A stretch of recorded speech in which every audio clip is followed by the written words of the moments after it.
IG साहब थे, वो कायमा कमेटी के में पेश हुए, उन्होंने कहा जी कि पुलिस इसलिए क्राइम नहीं कंट्रोल कर पा रही कि वो तो यलगार को रोक रही है मुसलसल।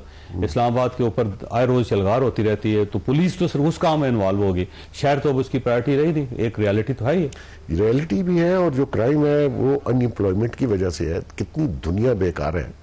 ये जो यंग लड़के हैं, करोड़ों अरबों रुपए लोगों ने फीसों में दे दिए, जो सब 25,000 रुपए की नौकरी अवेलेबल नहीं है, इंडस्ट्री बंद होगी, बुरा हाल है। तो वो फ्रस्ट्रेशन है लोगों की जो ये क्राइम कर रहे हैं। उनको जाली मतलब इसमें एक एलिमेंट है अफगानी लोगों का, वो भी क्राइम करते हैं, लेकिन हमारे जो अगर पढ़ा लिखा आदमी को क्राइम कर रहा है तो वो बेचारा क्या करे, घर से ताने मेने, नौकरी बाहर है नहीं। तो वो ये काम, जब भी आप एम्प्लॉयमेंट देते हैं तो आप इजी होते हैं, आपकी सोसाइटी इजी होती है। एक बंदे को जॉब दे, पुलिस का काम आधा रह जाता है, क्राइम नहीं करेगा, अदालतों में केस नहीं जाएगा, उनका काम आधा रह जाता है, जेलें नहीं भरेंगी। इस वक्त ये जो हडियाला जेल है ये 2200 लोगों के लिए 7,500 आदमी है। आप खुद अंदाजा कर ले, 2200 की कैपेसिटी में 7,500 लोग उस जेल में रहते कैसे होंगे। इसको तो उन्होंने 3-4 कमरे दिए हुए हैं बानी को, वरना तो इसको भी उसी तरह रखा जाता है जैसे ये इंस्ट्रक्शन करता था बाकियों के लिए।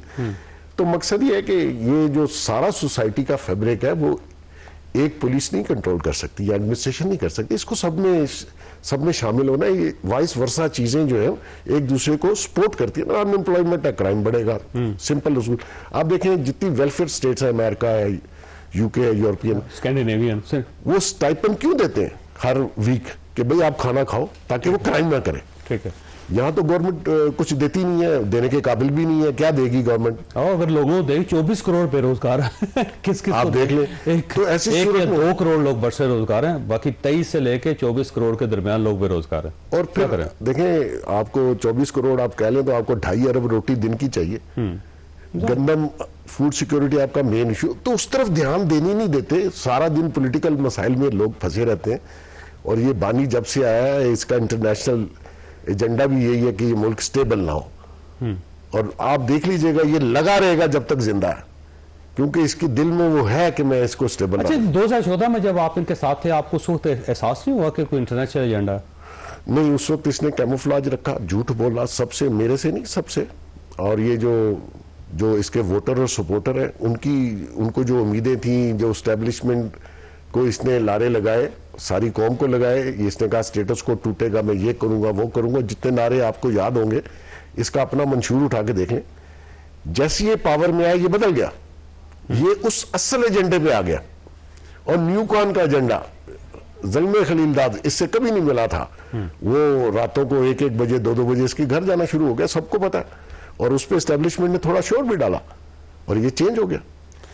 0.8 पे इकोनॉमी नवाज शरीफ छोड़ के गया था, हमने तो उससे आगे जाना था। ये -1.5 पे ले आया, क्योंकि कुछ कंट्रीज ऐसे हैं जिनकी मिलिट्री बड़ी स्ट्रांग है, इस्लामिक कंट्रीज की, जैसे कि पाकिस्तान की है। तो आप पाकिस्तान को पहले इकोनॉमी पे जीरो करेंगे, उसके बाद अटैक होगा फौज के ऊपर, जैसा कि इसने किया। पहले इकोनॉमी जीरो कर दी, उसके बाद इसने 9 मई यूनिवर्सिटियों, कॉलेजों, स्कूलों में जाके प्रिपेयर किया लोगों का माइंड, और सारा कुछ फौज के खिलाफ। इसी फौज ने आपको बनाया था, इसी फौज के फैज हमीद साहब आपकी हुकूमत चला रहे थे, पटवारी से लेके चीफ मिनिस्टर तक। और फिर इसने डिस्क्रेडिट करना शुरू किया। ये उनका सेकंड पार्ट था जिसपे आज भी ये लगा हुआ। ठीक है, तो ऐसी सूरत में अगर आपने ये रियासत बचानी है ऐसे एलिमेंट्स के जरिए, तो अल्लाह के वास्ते इनको सोचना पड़ेगा। लोग बहकावे में आ जाते हैं, हम भी आए, ठीक, हमने भी इसकी बात। अच्छा, वैसे मैं वक्फा लूंगा, उसके बाद आपसे पूछूंगा भी कि अगर आप इमरान खान साहब को पुराना जानते हैं तो फिर सवाल तो यही है कि वो सोच क्या रहे हैं, करना क्या चाहते हैं। ब्रेक लेनी है, लेकिन आदिल अब्बासी साहब आपके पास एक सवाल छोड़ के जा रहा हूँ कि गंडापुर साहब चीफ मिनिस्टर हैं, और अब अगर वजीर आला फाइनल कॉल में बाहर निकल आता है तो रियासत को क्या करना चाहिए उनके साथ। छोटी सी ब्रेक के बाद दोबारा।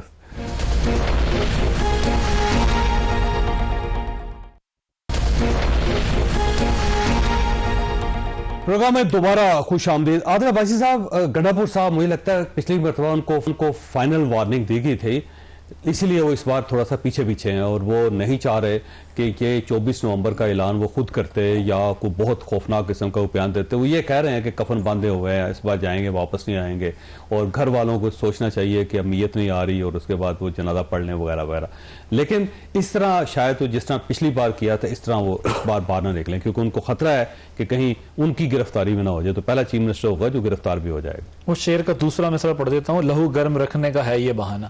सर वो चीफ मिनिस्टर हैं, वो ये ना करें तो और क्या करें। जिन्होंने उनको चीफ मिनिस्टर बनाया उन्होंने उनको भी खुश रखना है, अपने क्राउड को भी खुश रखना है, अपनी फॉलोइंग को भी खुश रखना है, अपने सूबे के लोगों को भी खुश रखना है जो उनका वोटर सपोर्टर है। तो वो अपनी जगह बयानबाजी में सबसे टॉप पे। आप मुझे बताएं कि गंडापुर साहब से सख्त बयान आपने पीटीआई में किसी का सुना? सबसे सख्त बयान गंडापुर साहब देंगे, लेकिन वो इंतहाई समझदार आदमी है। वो जेल जाके भी यही पैगाम देते हैं कि मैं आपके लिए रास्ता बना रहा हूं, और रास्ता बनाने वालों के पास भी जाकर ये कहते हैं कि मैं उधर मनाने की कोशिश कर रहा हूं। अब गंडापुर साहब एक ऐसी मुसीबत में जाके फंस गए जहां उन्हें ये फैसला करना पड़ेगा कि वो अडियाला की बात पर चलते हैं या अडियाला वाली बात पर ही खड़े होते हैं, या फिर वो जहां पर बात करने जाते हैं और चाइना चौक लेफ्ट कर जाते हैं उन्होंने वहां जाना है। अब वो डबल गेम ज्यादा देर नहीं खेल, यही कह रहे हैं कि मैं वापस नहीं आऊंगा। जी जी, हम गए तो गए। मैं टू बी ऑनेस्ट मैं ज्यादा संजीदा नहीं लेता इस मसले को। उसकी वजह यह है कि गंडापुर साहब की आपको चाहिए अपने प्रोड्यूसर को कहें एक ट्रेल आपको निकाल के दिखा देंगे कि वो हर दफा क्या कहते रहे कि मैं आके क्या करूंगा। या वाली सामने वाली रोड पे एक बोतल शराब के ऊपर कैसे भाग रहा था। नहीं वो शायद की बोतल थी। तो वो कई बयानात आपको ऐसे मिल जाएंगे जिसके ऊपर आपको पता चलेगा कि वो ऐसे बयानात देते रहते हैं। लेकिन अब उनके लिए प्रॉब्लम यूं होती जा रही है क्योंकि वो उनकी फैमिली अब एक्टिव हो रही है खान साहब की, और वो बयानात दे रहे हैं, सारा कुछ कर रहे हैं। लेकिन मुझे अभी भी लगता है गंडापुर साहब कि गंडापुर साहब अभी भी कोई ना कोई रास्ता जरूर निकाल रहे होंगे कि इस अटेम्प्ट के बाद भी कोई थोड़ा मोटा हम रिलीफ जो है वो हासिल कर लें। और मुझे नहीं लगता जो लोग इतने परेशान हैं कि खान साहब ने अगर फैसला कर लिया तो ऐसा होगा। खान साहब भी बड़े फ्लेक्सिबल हैं। जिस वक्त वो देखेंगे कि इस सारे प्रोसेस के नतीजे में मुझे फिर कुछ गेन मिल रहा है तो वो फिर कुछ ना कुछ जो है वो गेन ले लेंगे। लेकिन अगर गंडापुर साहब उस पर गए जो वो कह रहे हैं, जो मैं नहीं मानता, मैं बार बार कह रहा हूं, आप ट्रेल निकलवाएं आपको पता चलेगा वो ये सब कुछ कहते रहते हैं। लेकिन अगर वो उस पर चले गए तो फिर वो चीफ मिनिस्टर नहीं रहेंगे सूबे के, फर्क हो जाएंगे। ये आप देखते रहिए। और वहां पे गवर्नर राज लग जाएगा। अब वो जब राज लगेगा तो तब अच्छा मनीषा ये फरमाइएगा सर, ये 24 नवंबर क्यों मुझे इमरान खान साहब के लिए इतना क्यों इंपॉर्टेंट है ये नवंबर और 24 नवंबर? वो 1-1.5 महीना 2 महीने मौखर भी कर सकते थे ताकि मौसम अच्छा हो जाता। इतनी सर्दी में उनके वर्कर्स को बाहर ना निकलना पड़ता। अब हीटिंग का बंदोबस्त करना पड़ेगा, खाने का बंदोबस्त करना पड़ेगा, टेंट्स का बंदोबस्त करना पड़ेगा। आखिर लोगों का इतना खुले आसमान के नीचे रहना आसान काम नहीं होगा। तो 24 नवंबर क्यों इंपॉर्टेंट है उनके लिए?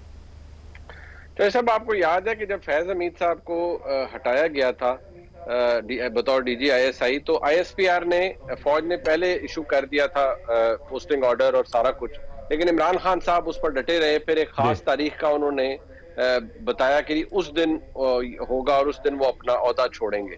तो शायद कोई खास तारीख उनकी अहलिया मोहतरमा बुशरा बीबी साहिबा ने बताई हो अपने हिसाब के तवस्सुत से कि वो उस तारीख पर आप एहतजाज करें तो आपको फायदा होगा। मुझे तो यही लॉजिक समझ आती है।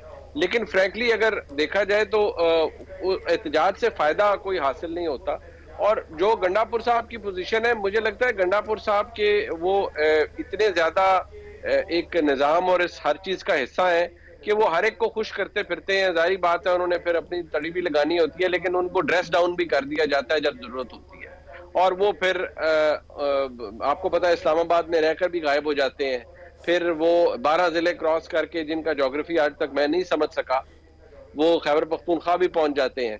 तो गंडापुर साहब तो इस निजाम का हिस्सा है। या आप जर्मनी जापान का बॉर्डर समझे तो हाँ, मतलब और जो उनका दिल करता है वो कर लेंगे। वो आएंगे या थोड़ा बहुत धाड़ेंगे, कोई बातें करेंगे, लेकिन कोई उससे कोई एक्चुअली कोई बेनिफिट नहीं मिलेगा पाकिस्तान तहरीके इंसाफ को।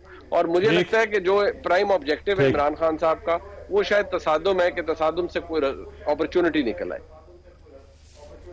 ठीक बेग साहब, क्योंकि इमरान खान साहब को पुराना जानते हैं तो अब सवाल फिर वही है कि वो क्या सोच रहे हैं इस वक्त, क्या करना चाहिए?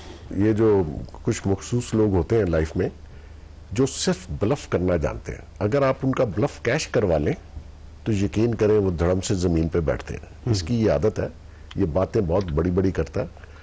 और जो भी अपने आप को बड़ा दलेर, बड़ा बहादुर, बड़ा जंगजू, अल्लाह की कसम ऐसा नहीं है। ये लोग पागल हैं जो उसको नहीं जानते। ये इंतहाई डरपोक आदमी है। जैसा कि मैंने आपको बताया, लीडर भी कभी ऐसे काम करता है डर के मारे बाहर नहीं निकलता। तो ऐसी सूरत में वो ब्लफ कर रहा है। तो जो अपोनेंट पार्टी है, एस्टेब्लिशमेंट है या गवर्नमेंट है, वो इसका ब्लफ कैश करवाए, कुछ नहीं होगा। रियासत से बढ़ के कोई शख्स नहीं है और कोई इदारा नहीं है, कोई पॉलिटिकल पार्टी नहीं है। इसने कायम रहना है। ऐसे ब्लफ बहुत लोग करते हैं, कैश करवाएं।